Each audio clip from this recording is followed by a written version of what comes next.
Ako si Cromel, ang boses ng makwento nyo.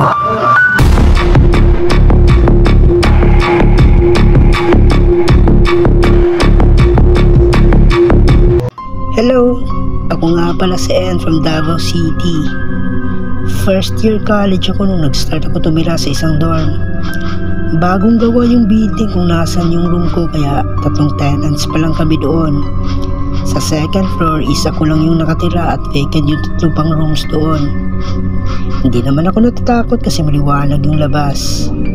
And every 7 PM may umaakyat para maglinis ng corridor, kaya hindi talaga siya yung tahimik na tahimik.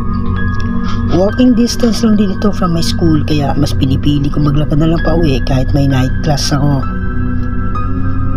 First week ko pa lang sa dorm na yon, may nararamdaman akong kakaiba, pero binaliwala ko yun kasi baka naninibago lang ako. Pero one time habang pauwi ako galing school, it was almost 10 PM na, and as usual walang katao-tao sa labas, pero hindi ko pinansin yun kasi kampante naman ako na safe yung lugar. May CCTV sa kanto and sa mismong dorm.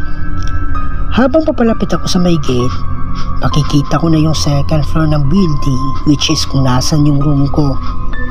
May nakatayong babae na mahaba ang buhok. Hindi masyadong kita yung muka dahil sa refleksyon ng ilaw sa labas ng vacant room. Pero hindi ko pinansin kasi baka nga bagong lipat. Pero nung paakyat na ako at nadaanan ko na yung vacant rooms, nakalock at nakapatay pa rin ang mga ilaw, palatandaan na wala pang nakatira ron. Kinabukasan, tinanong ko yung naglilinis ng corridor kung may bagong lipat na ba kasi may nakita akong babae kagabi. Ang sabi niya naman, wala raw gusto tumira sa second floor simula ng insidente last year.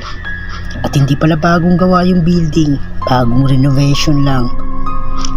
Ang kwento nung naglilinis, may nursing student raw na nakatira sa mismong floor na yon. At yung railings sa may corridor ng room, doon siya nagbigti. After that night, nagpalipat ako sa kabilang building kung saan may mas maraming tenant kahit mas may kamahalan.